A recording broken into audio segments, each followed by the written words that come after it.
Alright, well, this is a 2013 Mazda 5, changing out the front brake pads.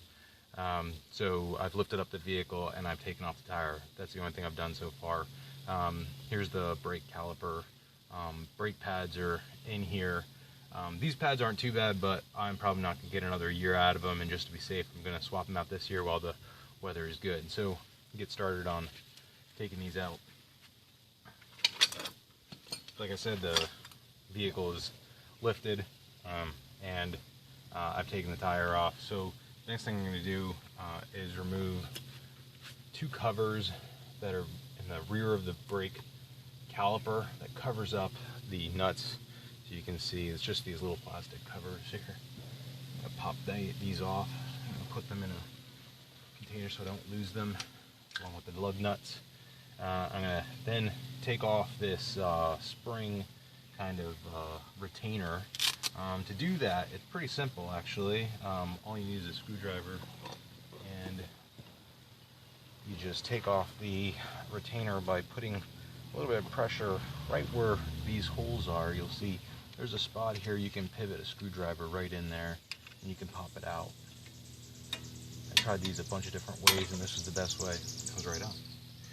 So we're going to go ahead and remove the two bolts that are back here.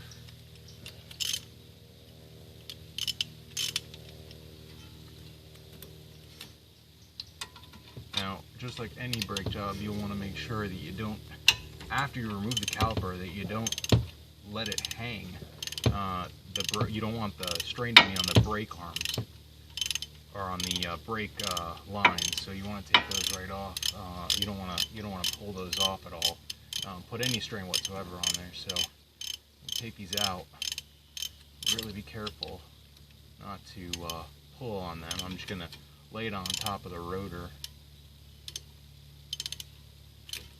Alright, that's the top one's pretty much out.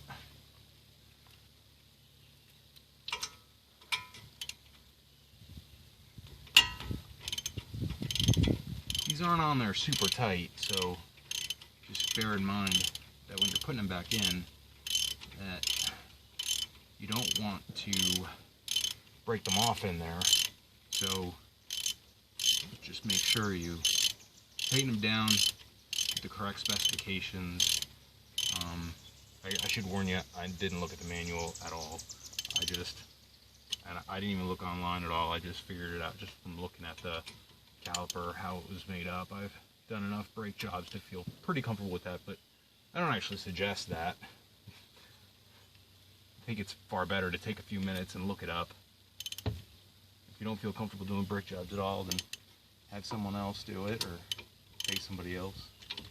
So this is just for those that feel like using it. Alright, so I'm just trying to wiggle these out of the caliper.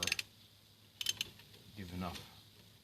I've found that these are not the easiest to, they'll easily go back in the caliper.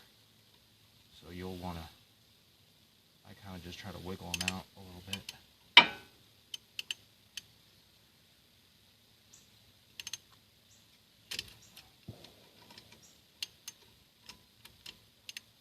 It's like every time you put them in though, you want to kind of wiggle out, but we'll go back in.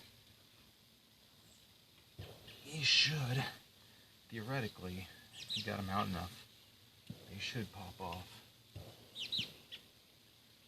There's little covers on the bolt, so you can't just grab it and pull it.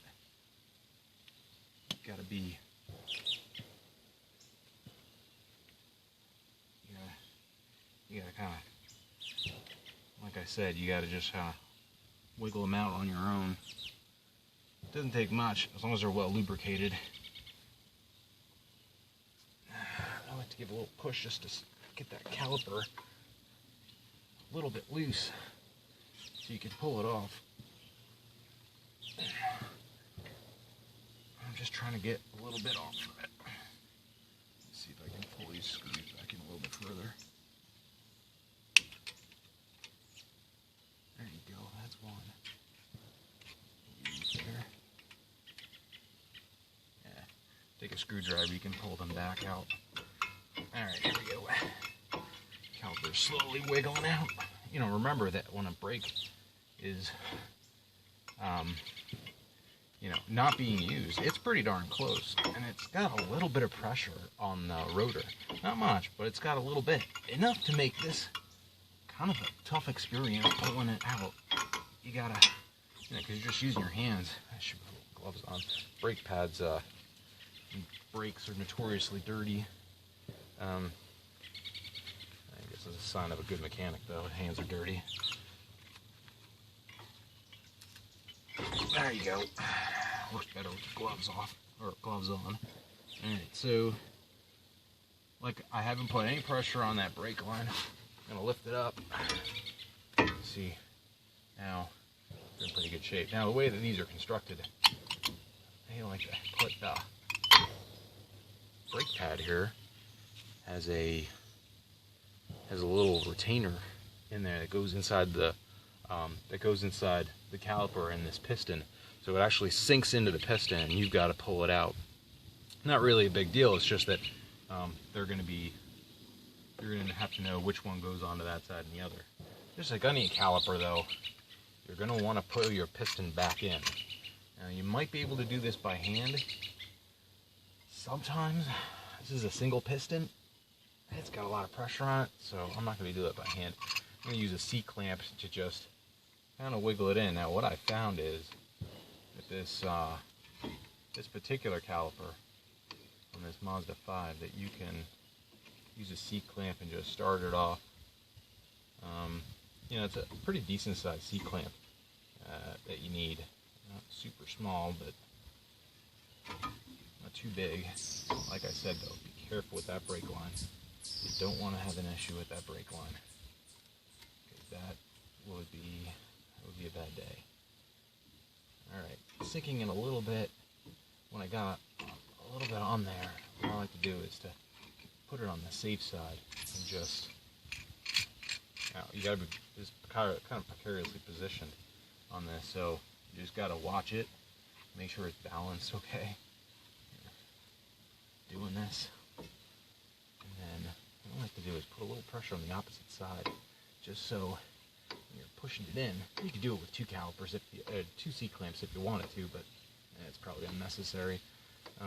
Just be careful, and you know, at this time, take a look at the seal and make sure it's good. You know, if your Mazda 5 is getting a little bit older or seen a lot of miles, seen a lot of some weather, it might be that this is cracked, you know, and you may need to replace either parts of it or the entire caliper, depending on how Mazda sells it.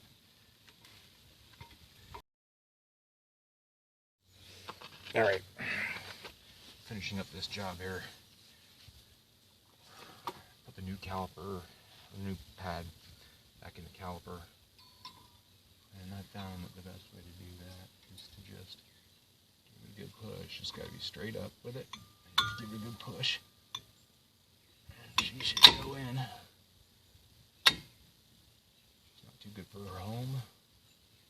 Alright, that's good. It's in there pretty nicely.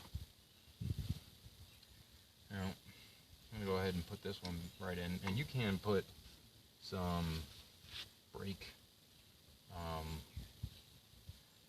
lubricant in here just in between so it stops the leak. It's called, I think it's called Stop Squeak or something like that. But in this case, it didn't look like it's necessary. I guess I'll find out when I drive it. It's my first time doing brake pads on this vehicle. It's only 2013.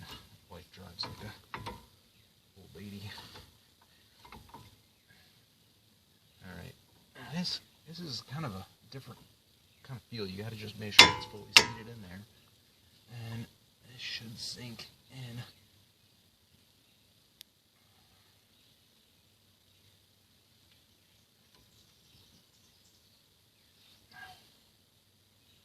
All right, should be in there.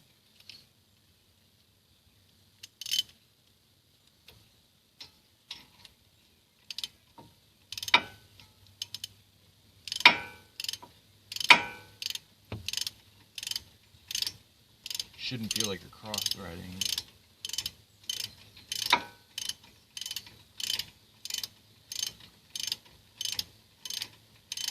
And I like to snug them up together, so I'll just put it in so it's snug just a little bit and do the other side, and then I'll tighten them both. Not usually necessary, but just something I learned.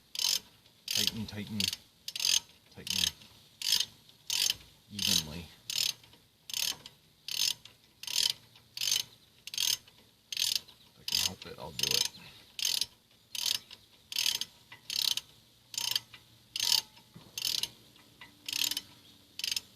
Theoretically, it should be going in. It doesn't feel like it is. Oh, it wasn't in there right. That's going in.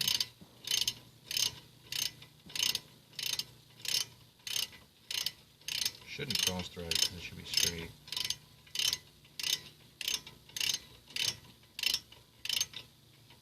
Alright, that one. I'll tighten up a little bit more. Go to this one. Now I'm going to really tighten it.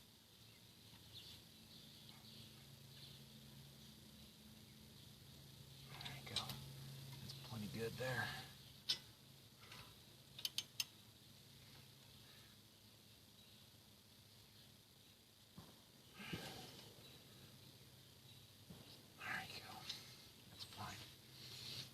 Alright, you'll want to put your dust covers back on.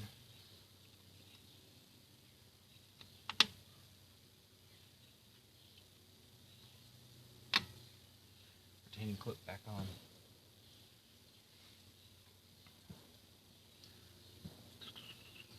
Yes. And the way I did this last time, I think I put one side in, and then put the other side in.